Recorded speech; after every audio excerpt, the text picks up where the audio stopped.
Disclaimer. The views and opinions expressed in this podcast are those of the hosts and guests and do not reflect any affiliated organizations. This content is for informational and entertainment purposes only and should not be considered professional advice in any field, including but not limited to sports, healthcare, politics, esports, or music. Listeners should do their own research and consult professionals where needed. We make no guarantees about the accuracy of the information shared. Listener discretion is advised. The Rascals Lounge Podcast.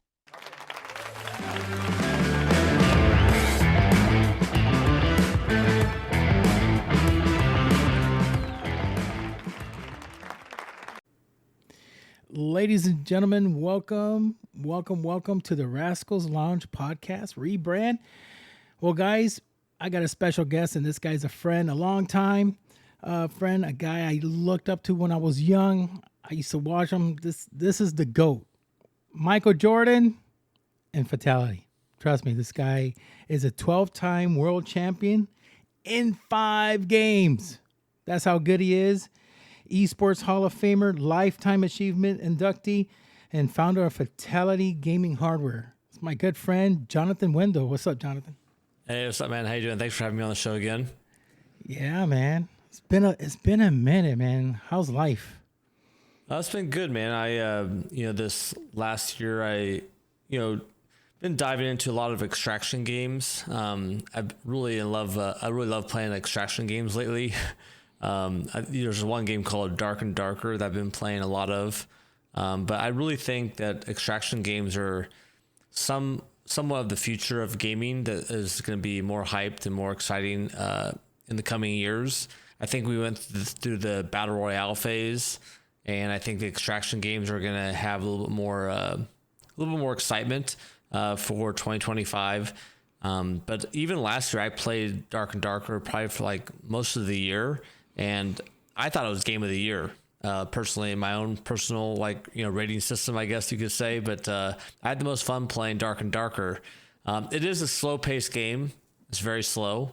But they don't make arena shooters anymore. So I'm kind of stuck playing these slow games sometimes. And the other games that are, kind of fast or medium speed, like Apex Legends and so forth, I feel like, they could be faster. That's all I have to say about that. Yeah. I wonder who, I think Summit, I had him on the pod not too long ago. He's also a good friend. I think he played Dark and Darker, if I'm not mistaken. He might have played it for a second. He played Tarkov. Yeah, he played Tarkov. But he switches games, left and right. All of a sudden, he's playing one game, then he switches to another game and goes to another game. And I'm like, Jesus, this guy's all over the place, So, some content creators, they just stick to one game and they'll play that game and just play it for months and months and months and probably play something that is new that comes out and they go hop back on into that game they truly love. Now, you mentioned a game, Apex. I haven't heard about that game in a long time, in a minute. Yeah, Apex is still it's like a good game to play. They have like the small, seasonal game modes or whatever. Mm-hmm. And it is fun to play those. I do enjoy playing those modes and whatnot. But back to Summit, playing all these different games and so forth. That's kind of the same thing I do. I like playing every game. And the reason why, is because in the early days of esports and gaming, you could only play one game if you're ever going to make a living at it. And so when I played Quake, that's all I played. Yeah, I wanted to play Unreal Tournament 99, another FPS game. But if I do that, that would hinder my skill and ability in Quake 3. So the thing is, you can never I always say you can't never cross the wires. So if you're playing one FPS game, you really shouldn't be playing another FPS game because the movement and the timing and the weapons and the positioning is all different in both games. And if you take your skills from, Apex Legends to Counter-Strike, they are completely different fighting mechanics and fighting positions and aiming and everything. So you really need to be careful with playing those. So I think throughout time, I played all these games and I played one game for 12 or 18 months straight, 8, 12, 16 hours a day, training for these tournaments and so forth. I personally inside, like, I want to play another game. Like, I would have played, like, for example, World of Warcraft. I would have played that with my brother and play that game. But I looked at it as like, oh my God, if I play that game, that's going to ruin my life. Or that if I play that game, it's going to make me take second or third or top 8 at the next tournament. And so for me, I always avoided those games while other gamers would go and like dabble in them and so forth on the pro circuit. I was like, no, I'm going to stay 100% clear of that and play one game. Now that I'm longer in my, retired professional gamer and all that jazz, I enjoy playing everything. Like, I don't need to be the best in the world at Dark and Darker. Yes, I do want to train and practice and play with good players and move up the rank and all that stuff. But if you want to take it to the next level, you really have to discipline 1,000% to that one goal. And the guys who are at the very top, the guys who are in first place at whatever respective game, they are doing that. They are super diehard gamers that know what they're going after, and they're going 1,000% to be number one, and they're going to do whatever it takes to keep that number one spot, because like my dad said, there's always someone training harder. I worked my ass off my whole career to make sure that I was the guy working his ass off. So that's how I was able to stay ahead of the curve and play those games. But yeah, I enjoy playing a lot of games right now, just like Summit likes playing a lot of different games as well. But Summit likes winning. He does like winning. Yeah, he does. He's very competitive, very very fun to even watch. I was looking at the MTV segment that you had, they made for you. It was really wild. I looked at those times like, wow, those are the good old days. I don't know, just like you gotta. The thing is that back then, the games you had to physically buy them. It wasn't like you could just download it and that's it. I think Steam wasn't around. Yeah, you gotta wait in line at the store or whatever. You gotta wait in line, and I used to see that you were just like, you had your crew, your friends, and you guys would practice hours and hours. I mean, how many hours a day you were practicing for Quake? I mean, my goodness. So at the beginning of Quake 3 Arena, I was already playing Quake 1 and Quake 2. I've been a part of the online gaming scene basically since it was we had access to it, right? So I was playing online competitive PvP games since the mid 90s. Even before that, there was dial-up where you can call and connect to your friend's phone line and like create a connection and play Command and Conquer or Doom or whatever deal was. But yeah, Quake 3 Arena, my goal back then, I used to have this crazy goal where I had to play at least 10 hours a day, and I had to get at least 3,000 kills a day. And that was like, it actually was really hard to accomplish all those things. I started to realize 10,000 hours or 10 hours a day is actually really hard to accomplish. And, but I did get better because of it and so forth. And then eventually I created like my ultimate strategy, which was, when I wake up, I play 4 hours straight, and that gets half the day done. And then all I have to do is accomplish 4 more hours before the end of the night. And basically that allowed me to kind of like balance out my workload. So basically the first thing in the morning, or I woke up at noon. so I woke up at noon. I basically played from 12 to 4. And after 4 p.m., I would go run 2 miles. I thought running was very important for being healthy and fit and all that good stuff. I'd have lunch, hang out with the guys, and we would talk shop about the game. And then I'd play 2 more hours. And then after that, we'd take another break, socialize, talk more about the game, or just kind of hang out, be bros.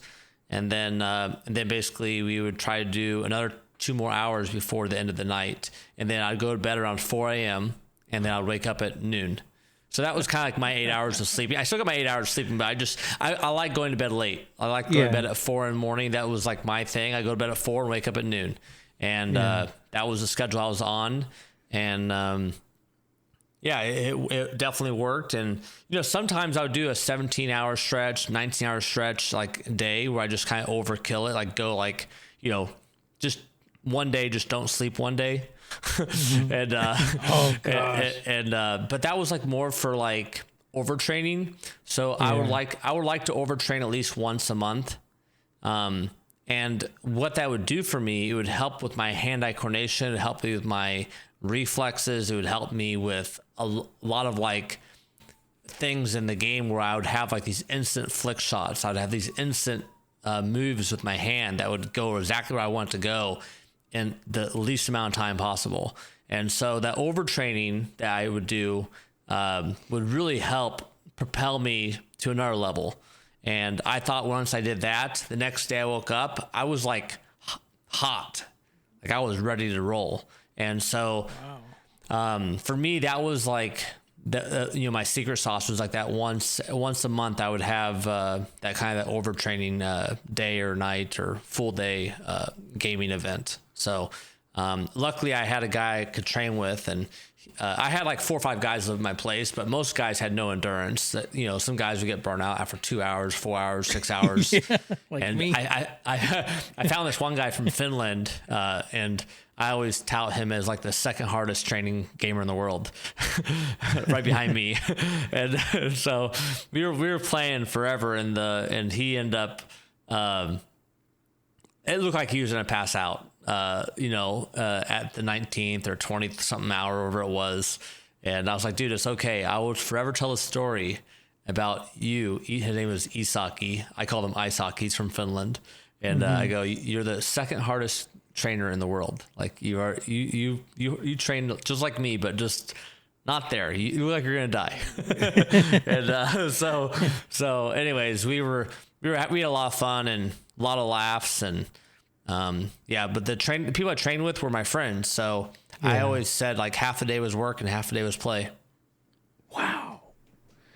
Now, when you would win these big tournaments, do you give them, some cash on the side, or hook them up, or? No, so typically I'm offering to give them the best training they'll ever receive. And so the trade I'm giving is like, I'm going to train you so well that I'm going to move you up the ranks. So actually the people that came and trained with me for that world championship, I believe it was it was Wombat, Zen, myself, Sturmy trained with me, a little bit there. Four out of the top 8 or 5 of the top 8 were trained with me. Okay. So they became champions afterwards? No. In other games, Sturmy became a champion in Quake 4. Okay. But that was like after the fact. I was just saying, in the training regiment, I know at least 3 of us were in the top 8. There might have been more, but let me just go with 3 for now. Me, Wombat, and Zen. So the three people out of my training facility, including myself, made it in the top 8 in the world in the championship. Wow. So the thing is, having that access, I'm able to teach them things that they wouldn't typically learn. So they're getting the best training as possible. I house them for free. They don't pay to be at the house. Oh, okay. No, that's a different story. But yeah, they come and train there and so forth. But they, everyone that's ever trained in my place definitely became better. I'll tell you that. Wow. That's crazy. It was a lot of fun. Oh, I bet. Because if I'm going to train, if I don't get training from the best, that's going to guarantee me I'm going to be, within the top 10 in the world. Heck yeah. Man. I'll freaking buy food. Forget that. I'm like, I want to be the top 10 in the world. Millions and millions of people that play that game. They were already good gamers. They were already top 24 or top 32 in the world. And so that was kind of I had a bare minimum. They had to be at least top 24 in the world to even come. Wow. That's crazy. 10 hours a day. I know one time my wife went on vacation, and she said, I'm going to go back home. I'm going to be with mom and dad, all this and that. And I couldn't because I didn't have vacation hours.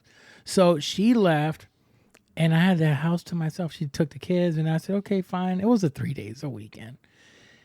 And I had the house to myself. I said, you know what? I'm going to freaking play. I'm off. I don't have to go to work. Bro, 2 hours later, 3 hours later, I was just like, okay, I'm bored. I'm tired. I couldn't, man. I couldn't. You know I have friends. They're professional players. They're pro league players, and they'll start at 9 o'clock at night and end at 5 o'clock in the morning. Yeah. And I'm like, dude, already at 1 o'clock, I'm already getting lazy eyes. So my reaction time is not as fast, after the time. And it could be also for the age, due to the age. But I'm like, dude, I'm dead. I'm dead. I can't even go there. But a lot of it also could be just like, running. Like, so for the running, like when I ran a lot, I ran every day, my stamina was always peaking. Like even like if I go run in the morning and I go some exercise, like instantly my day is like charged. Like it's an extra step up on everyone else. Cause I'm like awake, I'm aware, I'm firing on all cylinders. So, definitely like the running every day was definitely a huge part of like my health and giving me that extra energy when, you might not have it, but having that little bit of stamina comes from, I think just being fit and, exercising a little bit. You got to, I ran 2 miles every day. I would land in the country. I land I land in like France or wherever, Italy or wherever, land, get to the hotel, throw my stuff in the hotel room, throw my shoes on, and I just get my MP3 player. I put my earphones in, my earphones in, and then I would just freaking run for 3 songs in one direction because I didn't know where I was going. And I was like, oh, it looks good to run that way. So I just ran straight line that way for 3 songs, and I run back. And then it was kind of cool. I eventually learned like where I was at, what town I was in, what are things around me and so forth. So it became like this, like, oh, I'm learning what's going on around me, what's available. And then I kind of had all the answers like, hey, let's go get something to eat. And like, oh, I saw this really cool spot down the street when I was running. Like, let's go there. And then like, oh, sure, let's go there. And then we all go there. And so, yeah, I used to set up like little LAN centers in my hotel rooms.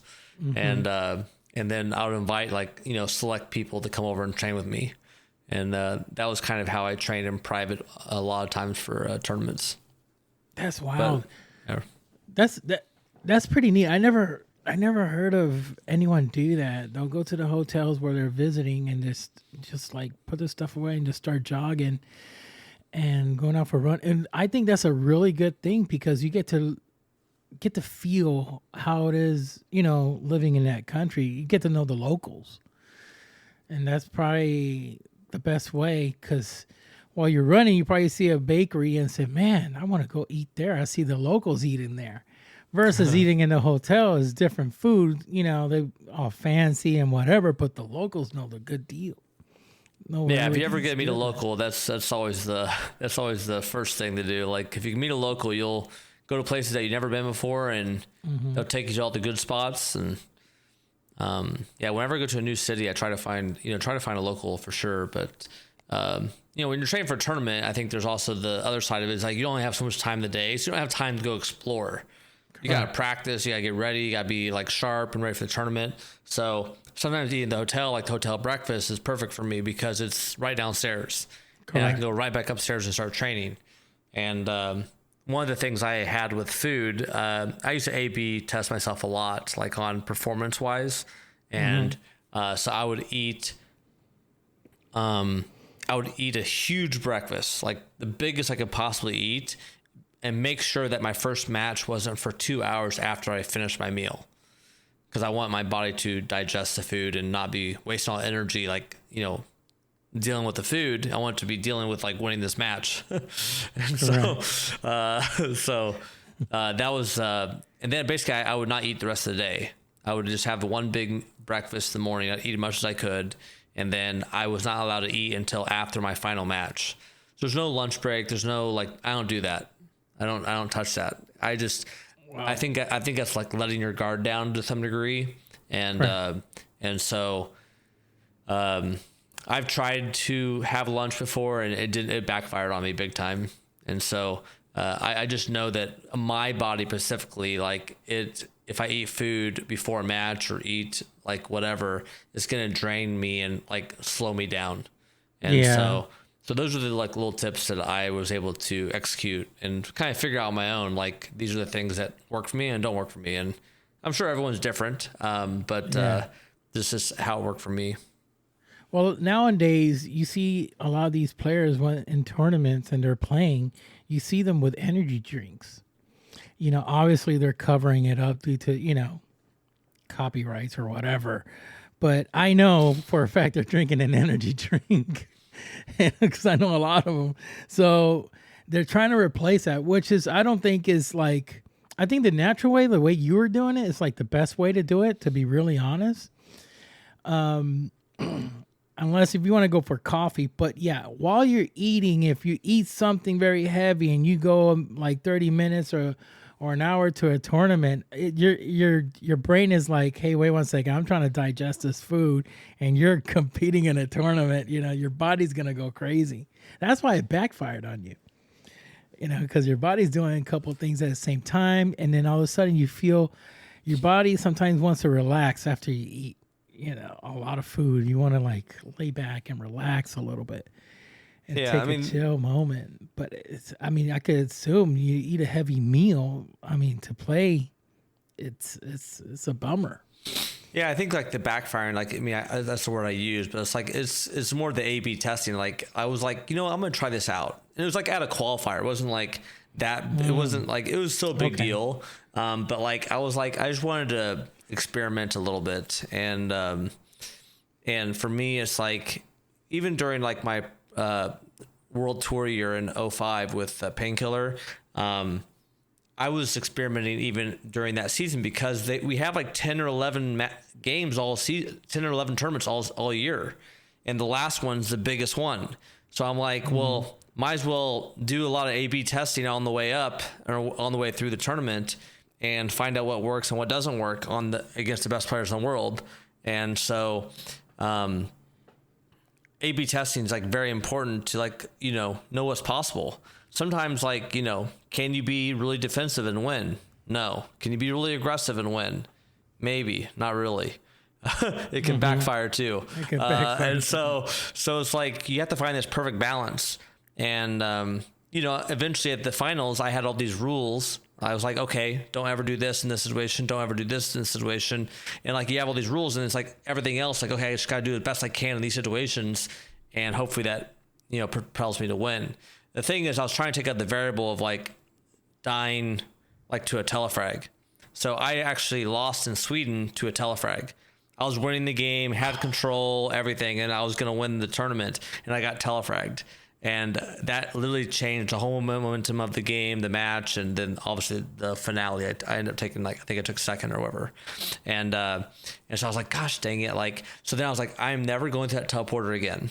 Like there's also no advantage of me going through teleporter. The only advantage I get by going through teleporter is to take the shortcut to get there faster. But the chance of him killing me through a telefrag is he will always be 100% the winner of the telefrag because I have no potential of telefragging him. So if that's it's just like I have zero probability of telefragging him basically because where he goes to the teleport, it goes to where I'm standing, and when I go to the teleport, it takes me to another location that's not where he is. So, so basically, it was like basically like a lose situation for myself. And I made sure I never did it again. I took the long route, and eventually the long route actually started. I think I actually caught him off guard a couple times in the finals because of it. Because, you know, I think he's used to everyone chasing him down. And in this case, I was doing kind of the opposite of whatever else everyone else was doing.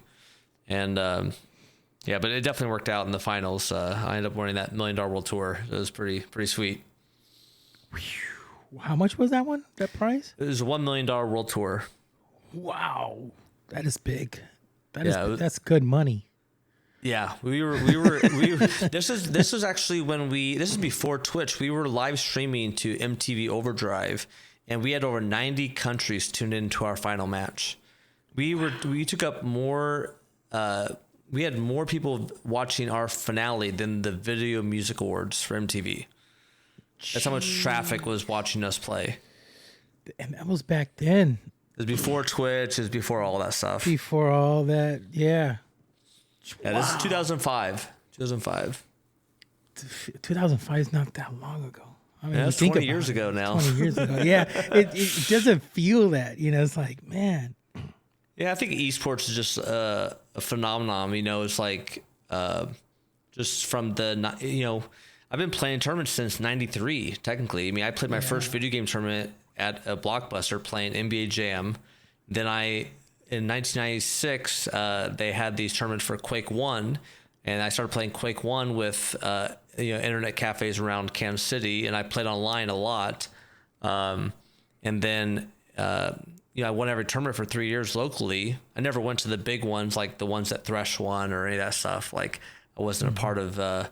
didn't have the access or money, or I didn't even have the right phone line. Apparently, you need a T1 line to compete properly. Oh God, this is pre-broadband. Like, the nation didn't have broadband yet. Like, the people that were playing at the highest level in Quake 1 had a T1 line or had some kind of, we called them LPBs back then. They were called low ping bastards, and I was HPB, so I was a high ping bastard. So basically, it means I used dial-up. I was like the peon or the whatever, like on the internet. If you were at college during that time, you had a T1 line. If you're at a workplace or wherever, you'd have that. Or if you spent like $1,000 a month, you could have a T1 line at your house. Some people had ISDN, if you remember ISDN, but that was pretty rare as well. But it was a lot of fun. So it wasn't until 99 I started playing. Traveling to professional tournaments and playing with the best players in the world. Jeez, man. That is wild, man. I that's a busy life, a single life for a single life. Because I can imagine you can have a girlfriend if she agrees to it. I mean, she's cool about it. But if you're married, I mean, it's just like, it's going to be so tough. Well, I think it's like when you're young, that's the opportunity to pounce on your dreams and your ambitions. Like, I really wanted to find out if I was good or not. That was the biggest thing. It's like, I don't really like my mom was totally against it. My dad was like, I made a handshake deal with my dad. I was like, I'll go this one tournament. If I don't win any money, I'm done. And, but I have to go find out. I have to find out. And, you can't tell me I'm not good enough. I need another player to tell me I'm not good enough. That was like my mentality. And, and so then you went there and I beat a lot of people and won $4,000 that weekend playing a video game. And next thing you know, I'm getting invited to Sweden to represent USA and won 18 games straight there, losing 0 against the top 12 guys in the world. And then just kind of like, then basically I just never looked back. I mean, I've been doing it my whole life.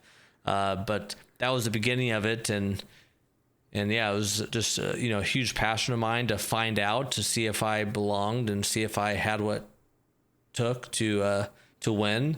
And once you find that out, then it's like, okay, what's next? Like, what else can I accomplish? And then that led to my Fatality Gaming brand and other business adventures and so forth. But it was all based around, trying to find out if I was good or not.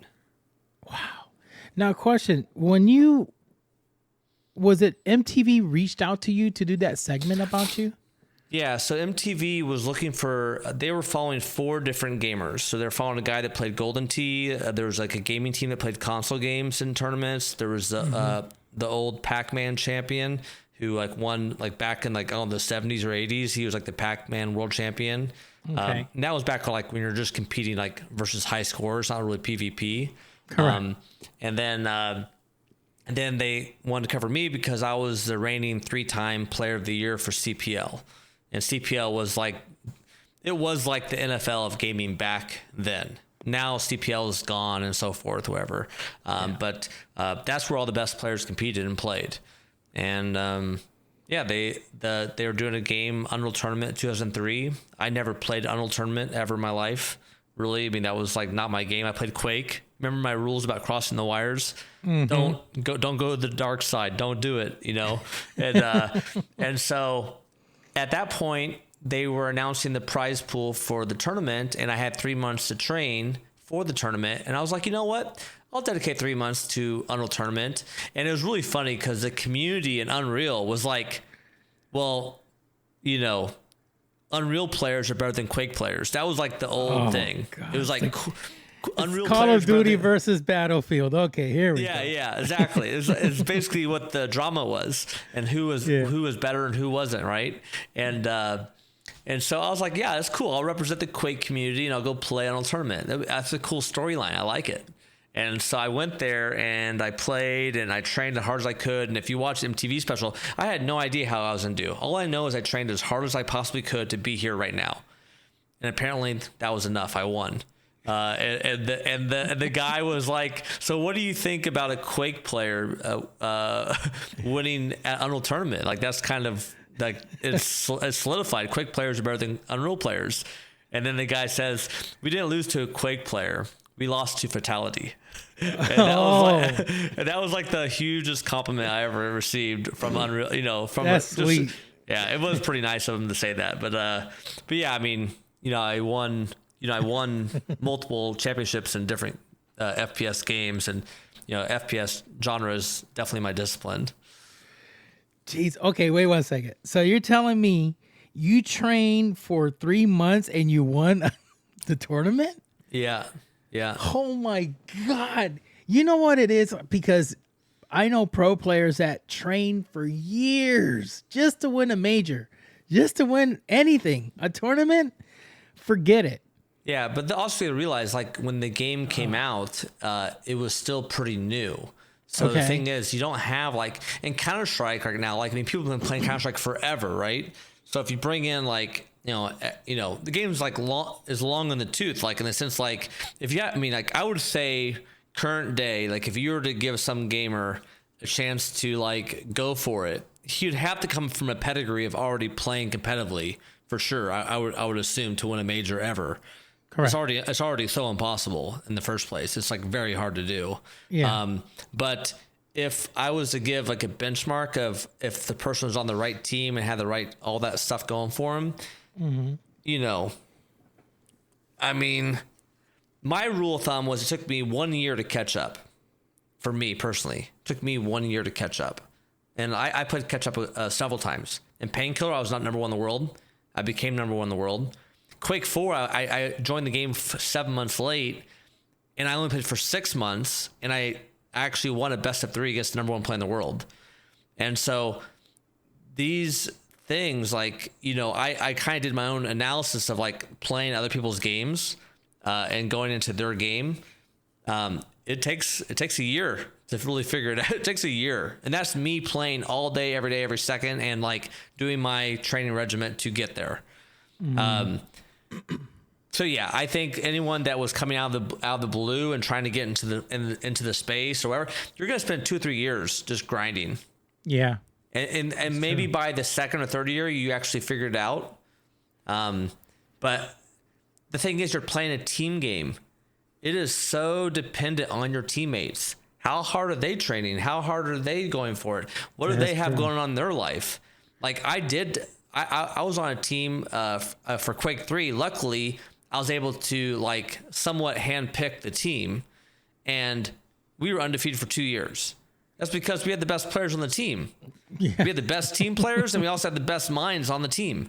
So I was like, that was like a no-brainer. We couldn't lose. I was like, dude, our team is stacked. Like, we got the best players in the world on our team, and they're all, like, 2 of them, like, I mean, I think we're all team players, but, like, 2 of us are the most deadliest people in the world for dueling.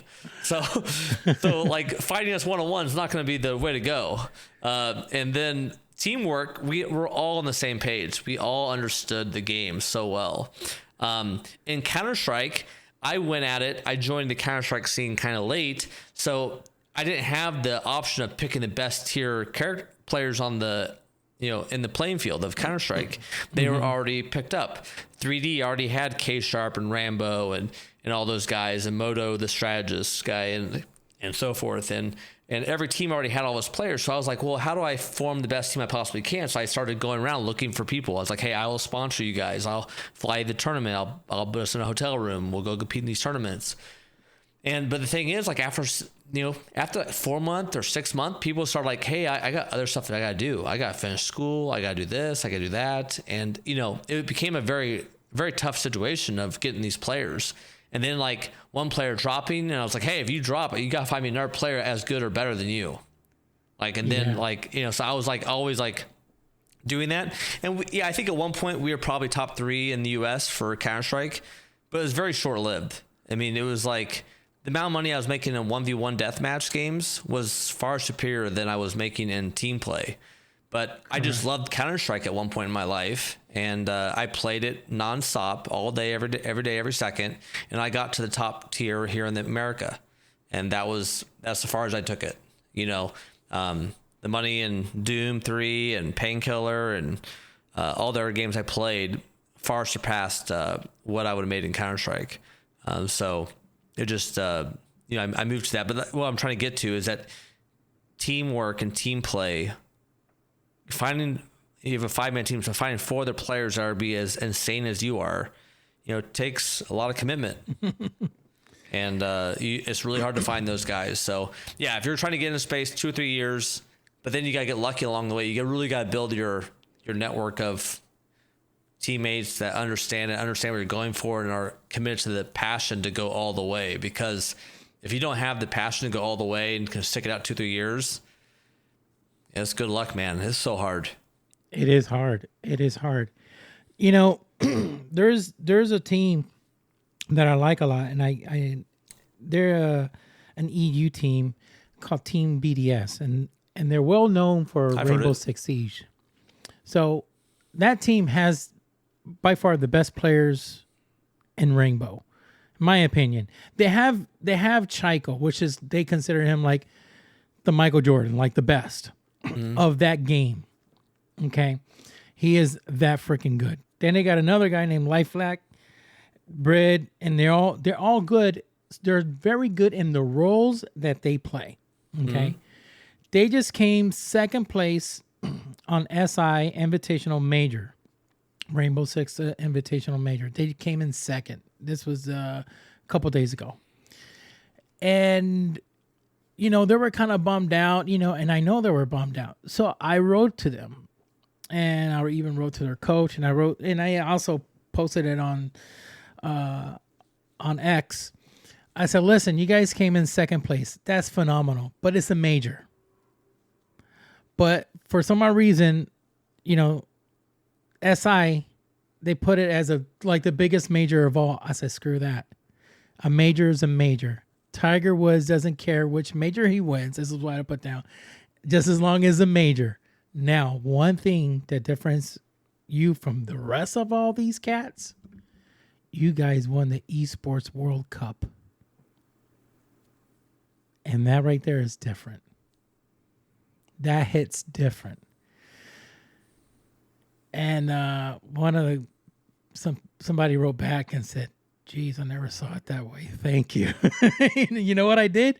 I put a picture of France winning the World Cup, and I think it was 2018, the World Cup, and they won it. Yeah. The guys holding the cup, and I have a picture of them holding their trophy, the Esports World Cup, which, by the way, Cristiano Ronaldo went to go see.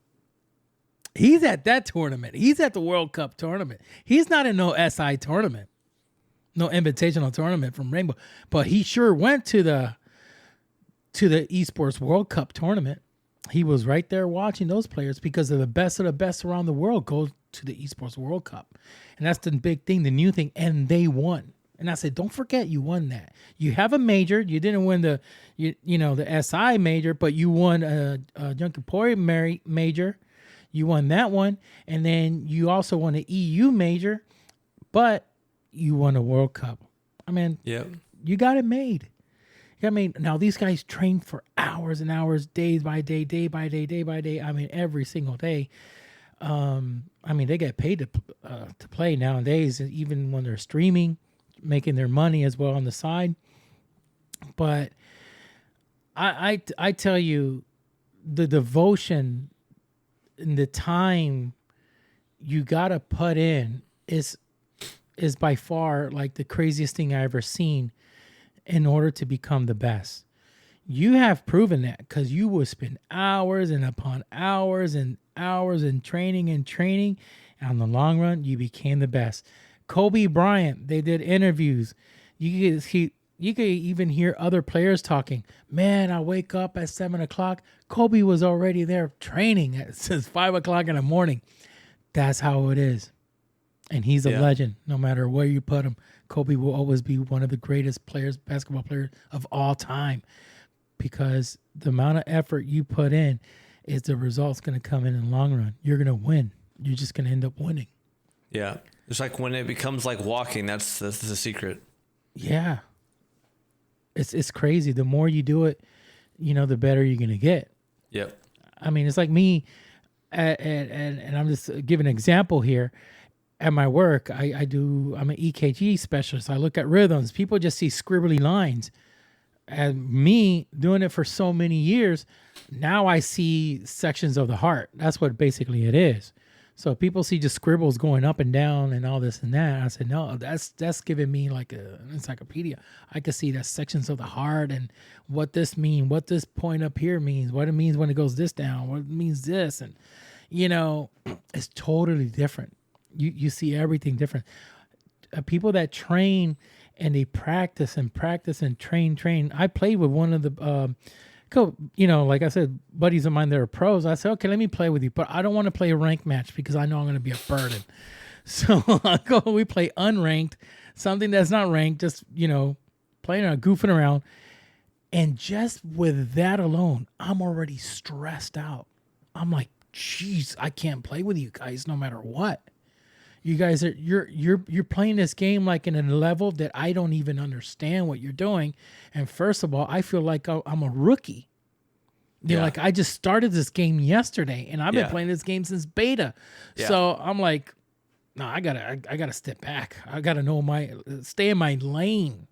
I think it's like once the game looks really fast to you when you're playing with other people, that's the opportunity to grow too, though, and you get on their level. And once you understand, like, usually the captain or whoever will say, like, you need to do these things, you need to do this, these are the rules, this is why you're doing this, and they walk you through it.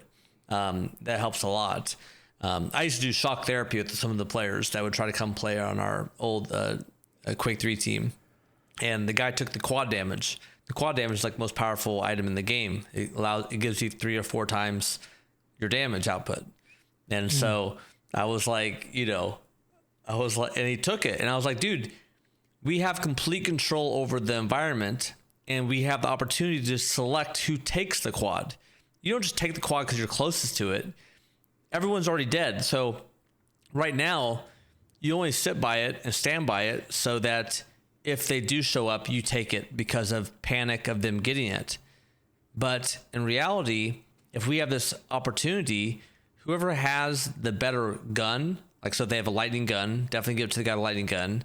If they have a shotgun, give it to the guy with a shotgun. You give it to like the rocket launcher, like, third or fourth. I would just even say a plasma gun might be better for quad damage. But anyways, the idea is that he has to learn there's a process, because that one decision to kind of just take the quad damage and not give it to a player that has the right stuff to go out and get 5 kills, we might win or lose by 5 kills.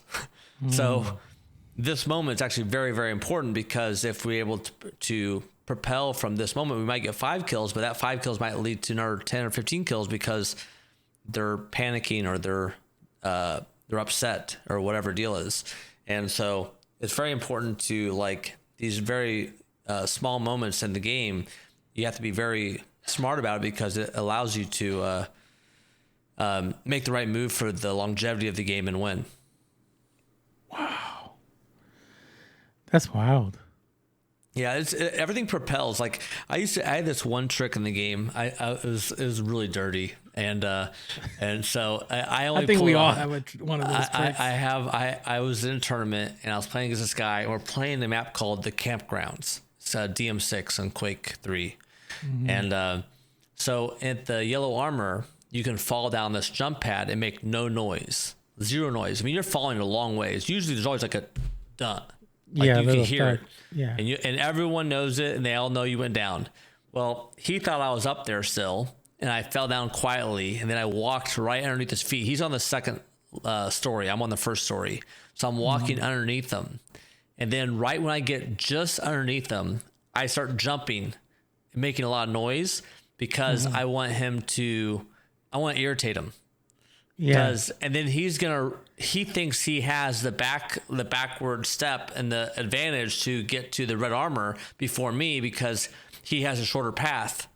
But I got on the lower level and he's above me and I'm already ahead of him and we're jumping toward the red armor and I snag the red armor. I steal the red armor from him and he ended up dying because I got the red armor and I killed him and then he's just so frustrated. And then he just dies continuously after that because he's just pissed off because that one move I made propelled me to irritate him, to piss him off, and to throw him off his game. And then, that one kill led to, 5 kills or 10 kills or whatever deal is. So that's the power of that moment. The moment could be monumental, just doing that one little detail.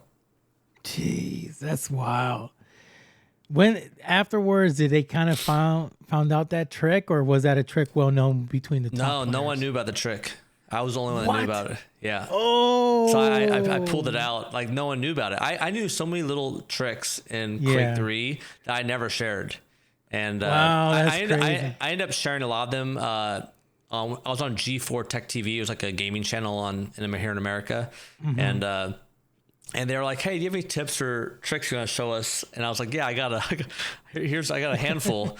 It's 3 years later. The game's been out for 3 or 4 years now. I'm like, "Hey, I'll just share them now because I can't believe no one's ever figured it out." And so I just started sharing them.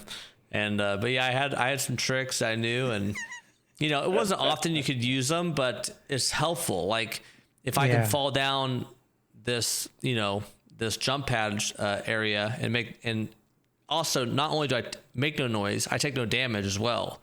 So I saved 3 or 6 health by doing this move as well. Wow. And so it was just funny. Like I definitely had like all these little tricks that I figured out, but a lot of times the game developers, they change the game too. So the tricks change over time. Correct. And so forth. And correct. I was going to say, because that's one of the main things, a lot of these pro players do. They call it dry runs, meaning for those that are listening, dry runs is that you practice without connecting, playing multiplayer with other people around the world. You're just gonna go into this, house or whatever, this room on the map, and you're just going to practice that map and look around, walk around. Okay, I could go here. I could go on top here. I could sit here. Yeah. And they look for guys, wait, look at this. There's a glitch. What do you mean? If you're standing here, can you see me? No, I can't, but I can see you. Oh, I'm going to use it. And then usually people, they use it in tournaments or start kicking butt. And then afterwards, the developers say, oh, we got to update that. We'll put a patch and fix it, and then it's, it is what it is. There's like some areas that there's no sound where you're walking at. And then there's some areas you're going to hear the sound really loud. Yep. So, those are little tiny glitches, but they work. But people take like, 2 or 3 hours a day just walking around a map, just looking by themselves, just, trying to practice and find things and see. Yeah, I used to do it in Quake 3 a lot. So I would have a guy, I'd have a guy in the map with me. So when he's walking or running, I'm like, hey, if I stand over here, I can't hear you coming up the area. But if I stand here, I can hear your footsteps or I can hear you jumping. So like knowing that I need to be in a certain position to hear sounds and to know that you could come from there. This helps me with my crosshair placement, knowing that if, hey, I didn't hear a sound, so I can put my crosshair over here, more designed to shoot the shot earlier so I can make a faster response. And then if I hear the jump down there, I know to put my crosshair over there and so forth. I've been doing dry runs since the 90s. So very much about them. Yeah, because the sounds in the game are so important. Oh, and to know when someone dies and they respawn, do they spawn above you, below you, behind something?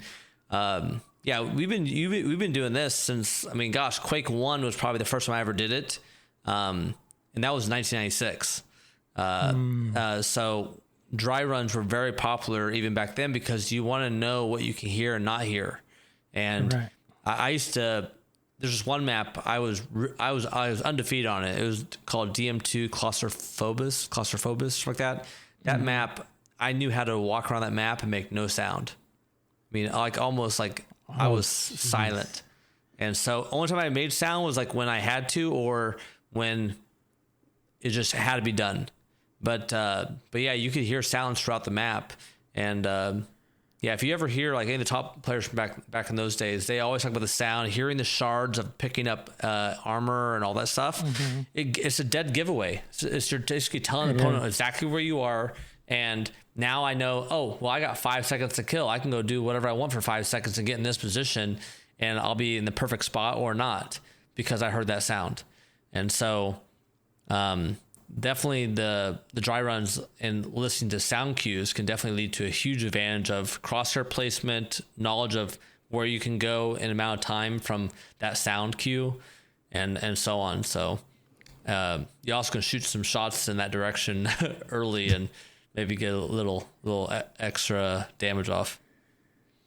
Yeah, dry runs is so important. I mean, that's one of the things that a lot of these pro players do on a daily basis. They just try to find ways and tricks and loopholes and tricks to make their game, a lot better and improve. Yeah, now, it's also a way to work on your movement too. Like I used to do a lot of dry runs for movement. So I would like work on little jumps, little secret, ways to maneuver or get away or whatever deal is. But there's a lot of little tricks out there that are hidden in the map. You got to do the dry runs, like you said. Yeah.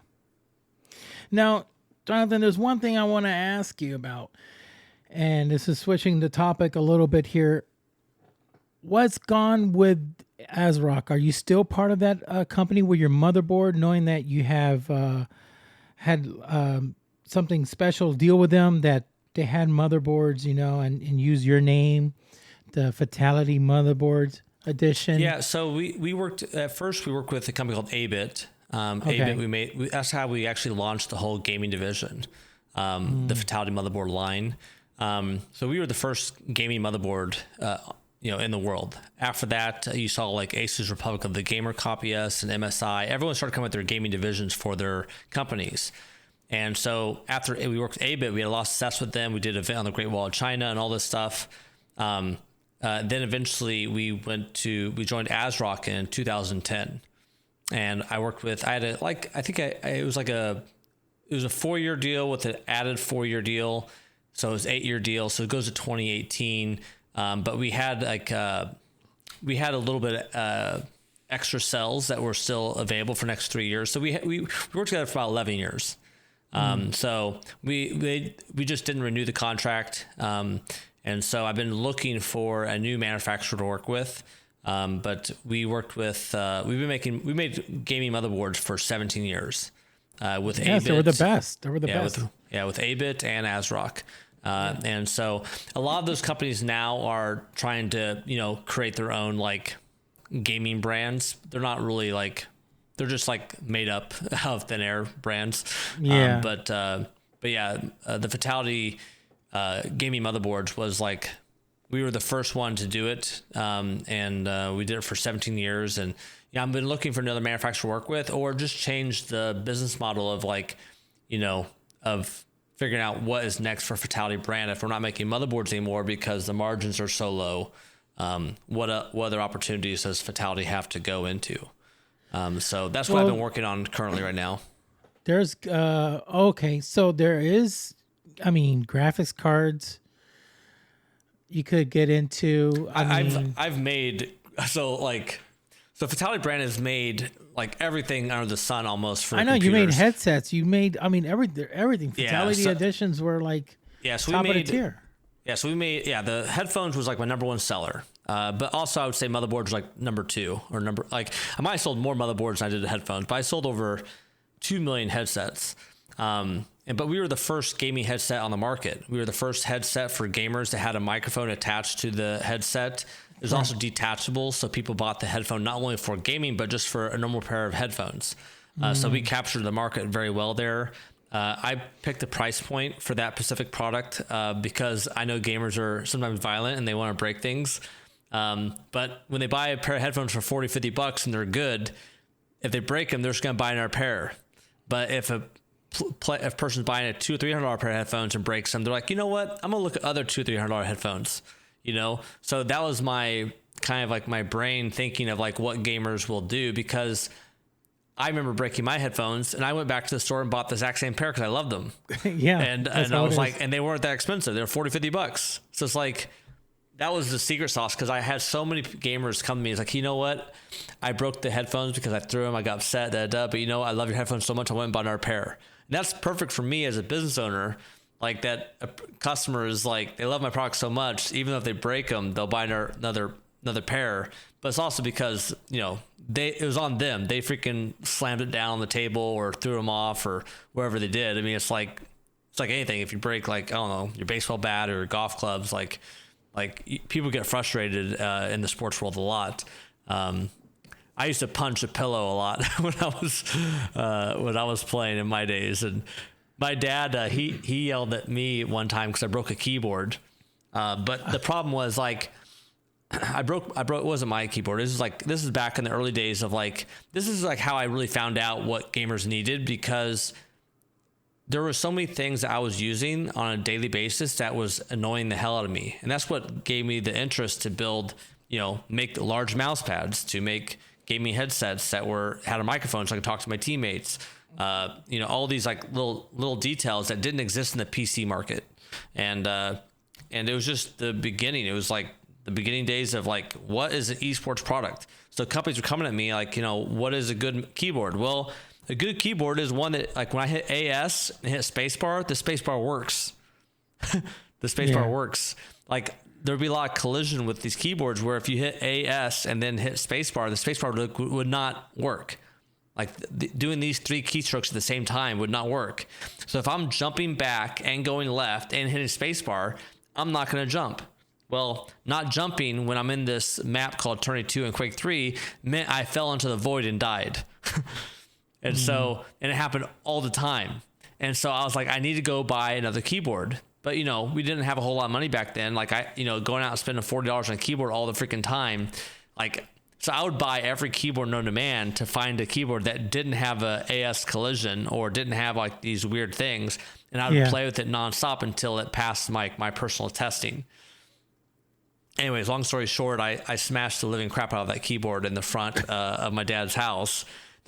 I thought I picked everything up. I mean, it was like 3 in the morning, 4 in the morning. I was like, I need to go buy a new keyboard. The only way I'm going to buy a new keyboard is if this one doesn't work. Well, if it's completely broken, destroyed, there's no way I can use it anymore.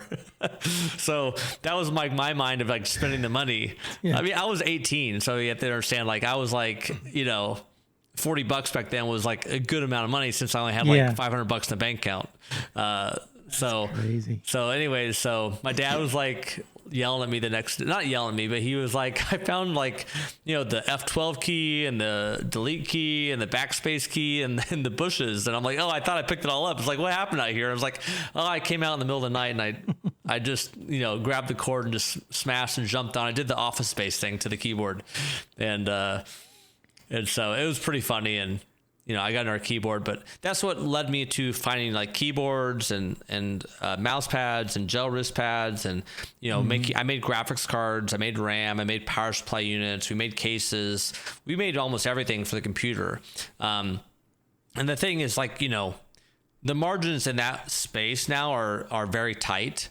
It's really hard to make money in those places.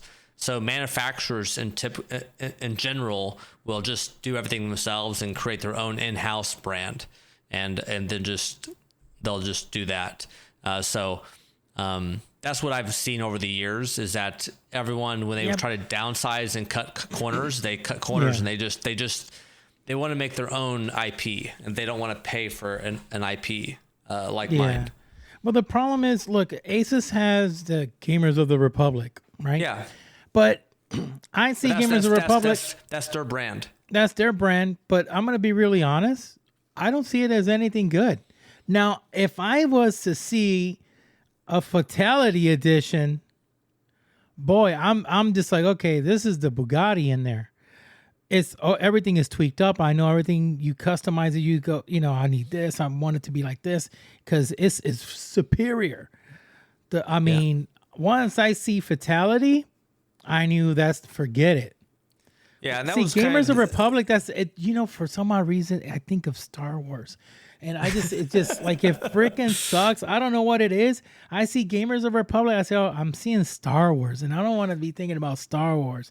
But when I see Fatality, I see like top of the line, high gamer. I'm thinking about pro gamer versus regular. You're thinking about the best of the best equipment. You're gonna pay a little bit more, but I'd rather pay a little bit more. I mean, I got friends that pay $3,000, $4,000 on PC alone. Make sure they get the best parts. They get the best of the best on everything.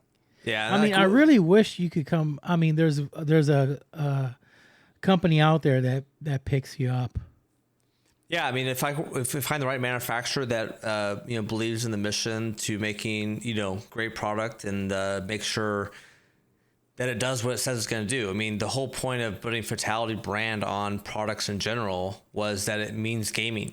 It is built to play games. Like that was the problem back in the day, is that Republic of the Gamer didn't exist and all these brands didn't exist. Like when you went to the store, you would see like 8021XE. I'm like, dude, talk English to me. I have no idea what that means.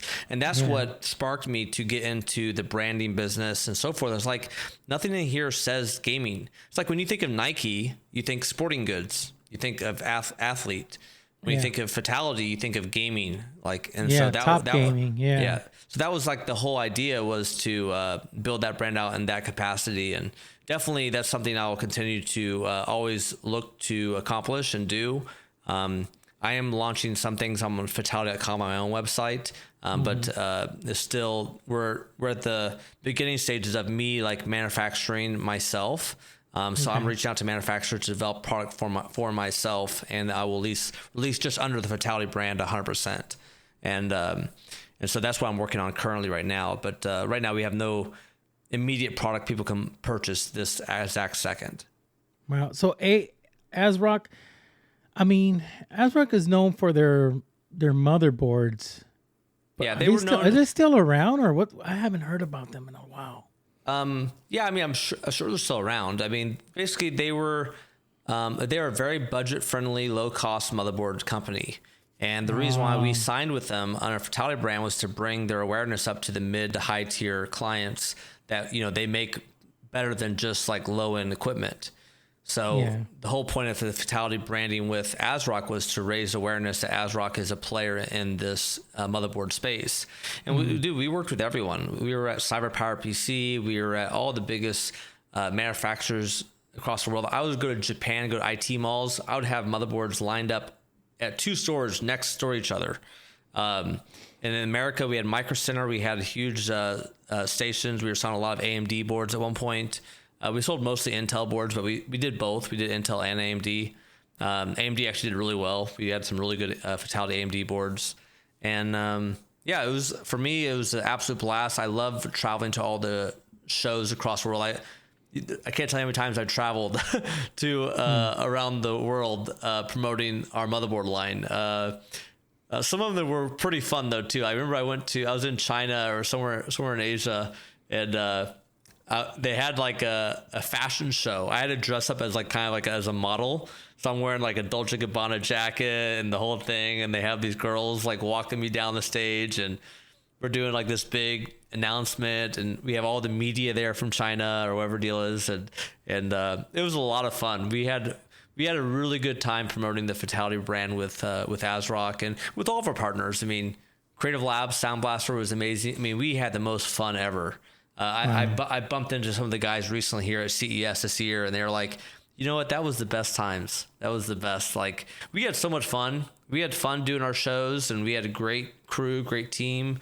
And it also be a great product. It was easy to sell a great product, and we we sold the dream and the vision for, gamers taking their game to the next level and playing to their fullest potential. And that was the whole motivation behind it. And, I loved it. It was a lot of fun. Well, I hope I wish the best for you, and I really hope somebody picks you up, pick your brand up, and move up, spread it out, either if it's Tiger Direct or somebody, because your brand is unique.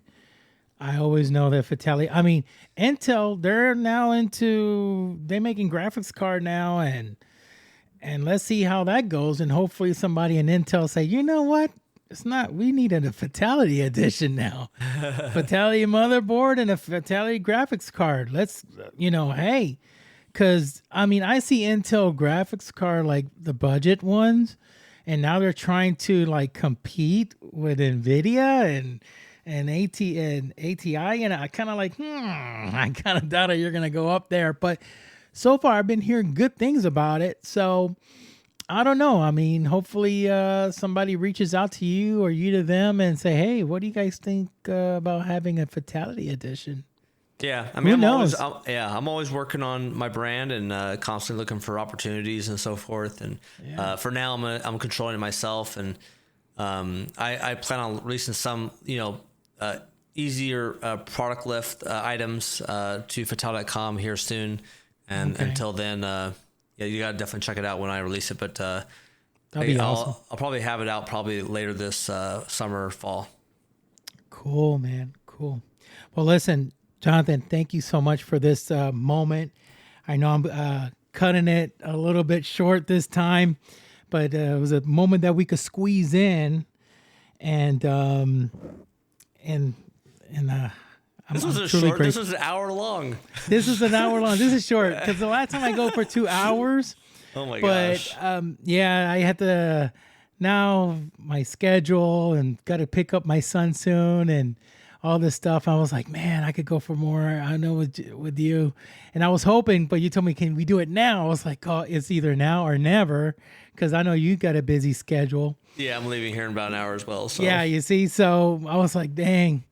But hey, you know what? Like I said before, it won't be the first nor the last time you'll be back on the show. And thanks for having me, man. I appreciate it. It's a pleasure, man. You've always been phenomenal. And that's one thing that I like about you. You're a Hall of Famer. You have all these awards. You're a 12-time champion on 5 different games, and you have not even an ounce of ego. You've always been humble. Thank you very much. And I wish every young, talented player, every young gamer that's listening, every parent, if you want your kids to look up to somebody, look up to Fatality. Phenomenal, humble, an inspiration to the gaming community. You got it. God has blessed him. This is why he's won so many times, and he's inducted in the Hall of Fame, Esports Hall of Fame. He's the greatest of all time. So there's nothing to it. So, but yeah. And one more thing, because I remember, when's your book coming out? Well, I actually got a little farther into it.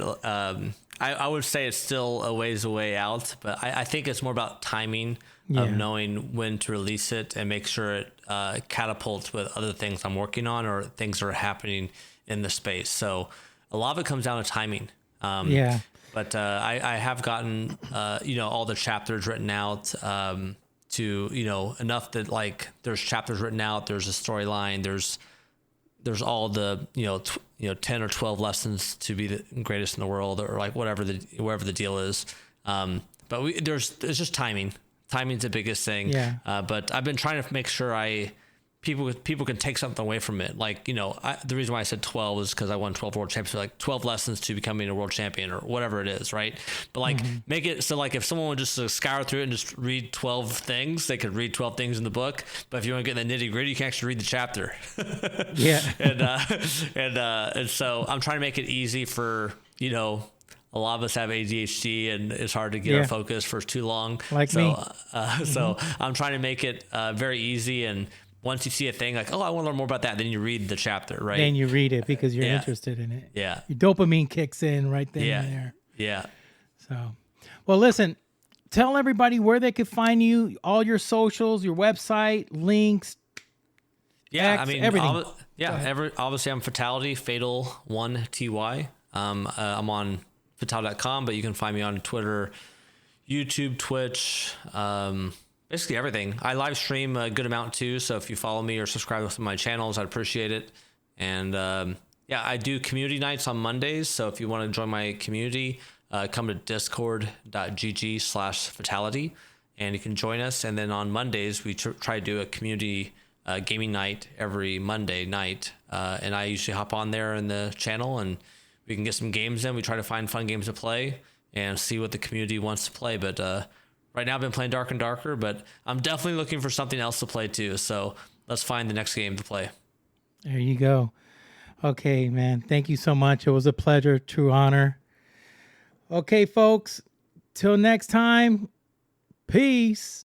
Thank you for listening to the Rascals Lounge podcast. And don't forget to click like and follow on your favorite podcast platform so you don't miss an episode.